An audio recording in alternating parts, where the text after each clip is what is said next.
Good morning, students. Today we will understand about maps. Why maps are important and how do we use them. Also, we will learn how do we make them. Okay अभी जो आपने 5th standard में globe देखा था, जब आप latitudes and longitudes पढ़ रहे थे, ग्लोब क्यों यूज़ होता है? ग्लोब यूज़ होता है अर्थ को समझने के लिए। मैप क्यों यूज़ होता है? मैप सिर्फ हमें रास्ता दिखाने के लिए नहीं यूज़ होता है। मैप एक्चुअली बहुत सारी चीज़ों के लिए यूज़ होता है। जैसे कि आपको पता करना हो कि कोई टेंपल किधर है, या फिर आपको पता करना हो कि आपकी एनिमीज़ कहाँ पर है, या फिर आपको एक रूट पता करना हो। करेक्ट। अभी आज के टाइम पे in this modern days we are having lots of types of maps जो मैप्स का कलेक्शन करके एक बुक बनाते हैं विच इज़ कॉल्ड एटलस। ये तो आपको ऑलरेडी पता है। आज हम बात करने वाले हैं मैप्स के बारे में। तो ये जो मैप होता है, ये मैप जो वर्ड है इसको हम हिंदी में बोलते हैं नक्शा। ओके, नक्शा। ये वर्ड आया है, मैप आया है, कहाँ से लिया गया है? इसको लैटिन वर्ड मैपा मुंडी से। अभी मैपा मुंडी का मतलब होता है कि एक कपड़े के टुकड़े के ऊपर हाथ से ड्रॉ करा हुआ। अब पहले के लोगों के पास तो इंटरनेट था नहीं कि वो लोग मैप बना सकते थे, या तो वो गूगल पे सर्च कर लेते। पहले तो इंटरनेट भी नहीं था, तो वो लोग क्या करते थे? वो लोग एक कपड़े के पीस के ऊपर हाथ से इंक यूज़ करके और वो लोग एक रफ स्केच ड्रॉ करते थे, which was called as map. Okay, in general sense, drawing of Earth's surface or any other part of the Earth on the plain flat paper is known as map. In layman language हम ये कह सकते हैं कि हम एक drawing कर रहे हैं on a surface of the plain paper। ठीक है, अर्थ के किसी एक टुकड़े के बारे में हम बता रहे हैं। Many details of any large area can be included in map. अब देखो, ग्लोब में जो होता था, ग्लोब में क्या होता था? एक तो वो 3D स्ट्रक्चर होता था, मैप फ्लैट स्ट्रक्चर है। ओके, ग्लोब में हम latitudes, longitudes, oceans, continents and hemispheres वगैरह पढ़ते थे। ठीक है, मैप में ये कैसा होता है? Map is can be on micro level. Micro का मतलब होता है छोटे से छोटे एरिया का भी हम नक्शा बना सकते हैं। Correct. Atlas map. An atlas is a collection of maps showing various details of the earth और इट्स लार्जर पार्ट। एटलस क्या होता है? It's a book which has various kinds of maps in it. बहुत से बच्चों के पास में होगी भी atlas. It contains political, administrative, natural and cultural details। ये जो एटलस होता है इसमें क्या क्या डिटेल्स होती हैं? पॉलिटिकल होती है, एडमिनिस्ट्रेटिव होती है, कल्चरल होती है एंड नेचुरल होती है। Complete details of any concern region can be known as map. किसी भी रीजन की कंप्लीट डिटेल्स होने को हम मैप बोल सकते हैं। Map shows important details of various regions like physical details, mountain, plateau, plain, river, ये हमने समझा, and cultural, transportation, industries, farming, ये सब भी होती है ना। There are 2 types of maps, thematic map and scale based map. Thematic map वो होते हैं जो कि एक किसी चीज़ की रिक्वायरमेंट और नेसेसरी डिटेल्स के साथ में बनाए जाते हैं। जैसे कि माउंटेन्स के बारे में डिसाइड करना कि माउंटेन्स कौन से एरिया में है, तो हम उसमें कौन से कलर्स यूज़ करेंगे, किधर से किधर तक हम माउंटेन्स शो करेंगे, कहाँ हम प्लेन्स शो करेंगे, इसको हम क्या कहते हैं? Thematic maps. Okay okay students, now we will be understanding each kind of thematic map in detail. अब नेचुरल वर्ड से you can understand that it depicts the map which depicts natural things. What are the natural things? यहाँ पर आपके book में जो a scale based map लिखा है वो रॉन्ग है, उसको कट करके आप उसे नेचुरल मैप्स लिख देना।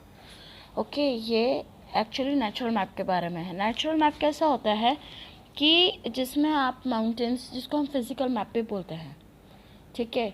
तो अगर आप थीमेटिक मैप में ये लेते हो कि physical maps and cultural maps, तो भी चलेगा।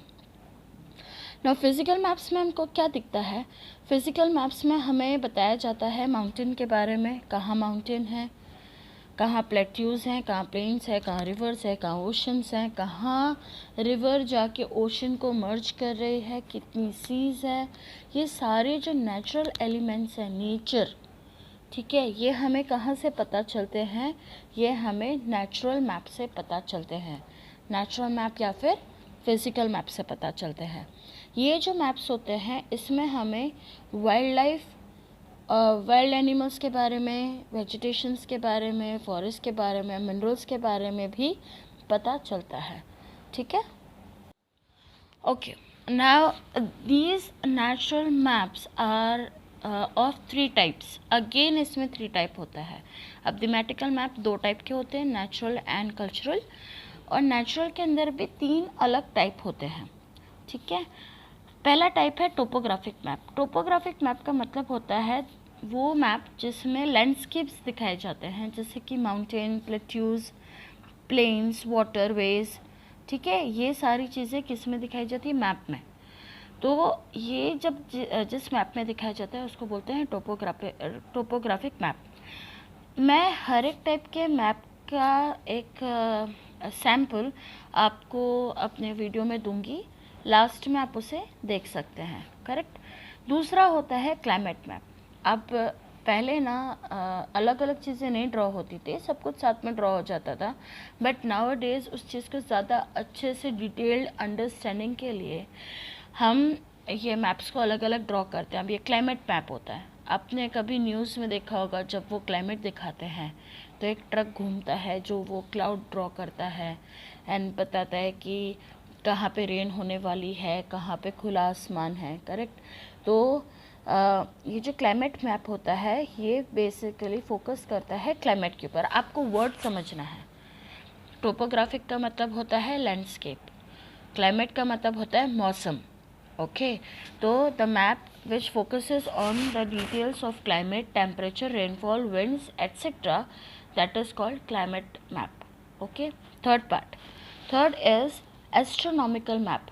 अब नासा में तो ये सारे मैप हमारे काम के नहीं हैं। नासा में तो हमें वो वाले मैप चाहिए जो हमें यूनिवर्स के बारे में बता सके। तो जो भी मैप, अब एस्ट्रोनॉमी मतलब connecting to universe, okay. So information about celestial bodies like planets, satellites, galaxies, stars, constellations, ये सारे जिस मैप में होते हैं उसे हम एस्ट्रोनॉमिकल मैप बोलते हैं, करेक्ट। ओके स्टूडेंट्स, अभी तक हमने नेचुरल मैप समझे। Now we will understand what are cultural maps. Cultural maps are those maps which tells us about the culture, about human activities, state, farming, population, transportation, ठीक है। ये सबको क्या कहते हैं, ये सब जिस मैप में दिखाते हैं उसे कहते हैं कल्चरल मैप। अब cultural map are of 3 types. Natural map भी 3 टाइप का और कल्चरल मैप भी 3 टाइप का। पहला है पॉलिटिकल मैप। पॉलिटिकल मैप जिसमें हमें स्टेट्स के बारे में बताते हैं, स्टेट्स, उसके कैपिटल, ओके, उसको जो डिफ्रेंशिएट करता है उसको बोलते हैं हम पॉलिटिकल मैप। आपको एटलस में इजीली दिख जाएगा। इंडस्ट्रियल मैप, अब हमारे यहाँ पे जीआईडीसी है बड़ौदा में, फॉर एग्जांपल जीआईडीसी है, बीआईडीसी है, अहमदाबाद में जीआईडीसी है। हमारे यहाँ पे बहुत सारी इंडस्ट्रीज़ हैं, तो हमें कैसे पता चलेगा कौन सी कंपनी किस साइड लोकेटेड है, करेक्ट। तो ये चीज़ समझने के लिए अब बनाया जाता है इंडस्ट्रियल मैप, जिससे कि आपको इंडस्ट्री, उसके सेक्टर के बारे में, ठीक है, उसकी फेस्ड हिस्ट्री के बारे में, उसके प्रोडक्शन के बारे में पता चले। तो जब हम जीआईडीसी का मैप लेंगे तो हमको पता चलेगा अच्छा एबीबी लिमिटेड यहाँ पर है, ठीक है, सीमेंस यहाँ पर लोकेटेड है, इस तरीके से हमें उसमें पता चलेगा, ओके। अब हम चलते हैं फाइनल इस पे, जो लास्ट इसका टाइप है कल्चरल मैप, वो है हिस्टोरिकल मैप। अब पहले के लोग जिस तरीके से मैप बनाते थे, हिस्टोरिकल मैप क्या बताता है, कि history of regional and national administration is called historical map. ठीक है, ये क्या बताता है, जो हिस्ट्री ऑफ रीजनल और नेशनल एडमिनिस्ट्रेशन है उसके बारे में बताता है, उस मैप को बोलते हैं हिस्टोरिकल मैप। अब हम इसके बाद में आगे पढ़ने वाले हैं types of scales, scale map. Okay, चलिए ये तो यहाँ पे हमारा ख़त्म हुआ, अब हम आगे पढ़ेंगे। Alright students, now we will be understanding the location of India. India कहाँ लोकेट होता है, इतना बड़ा अर्थ है तो इंडिया भी तो कहीं पे होगा, है ना। हमको लगता है ना इंडिया कहाँ होगा, ऐसे तो वी नो कि इंडिया कहाँ पर है, but then when we are talking about maps we should know where India lies. ना India is a vast land part, बहुत बड़ा लैंड है। India lies in the north east hemisphere of the earth. Earth के north eastern hemisphere में India है।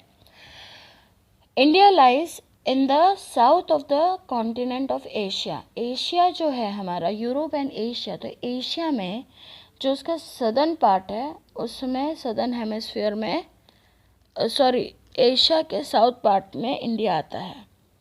Okay, Himalayan mountain range is situated in the north of India. आपने देखा होगा कश्मीर से लेके भूटान तक आपको ये हिमालय की श्रृंखला दिखाई देती है।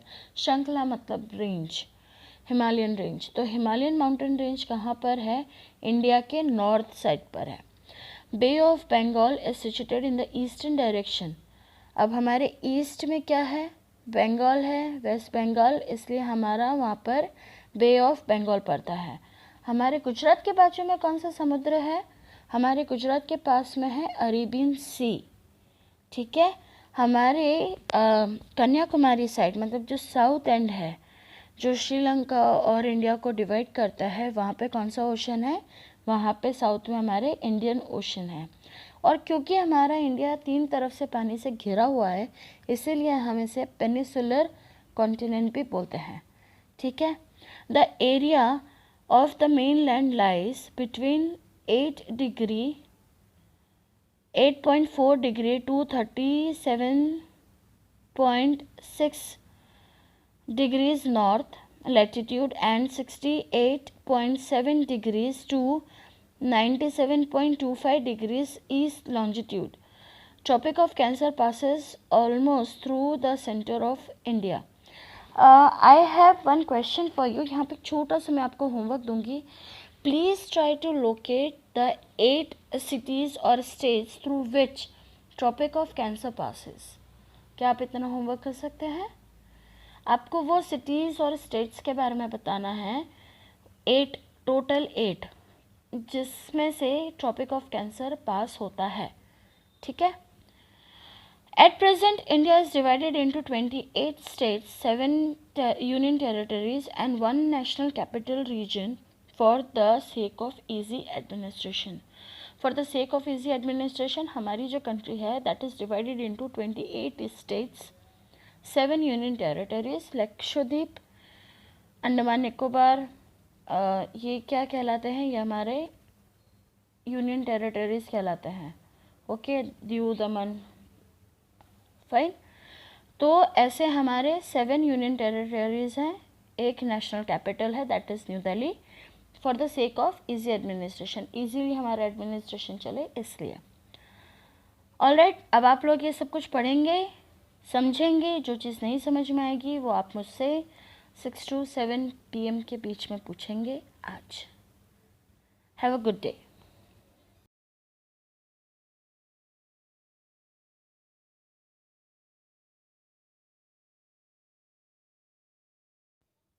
This is a topographic map. This one is the climatic map. This is industrial map of Gujarat. The astrological map, the cultural map, and the historical map of India.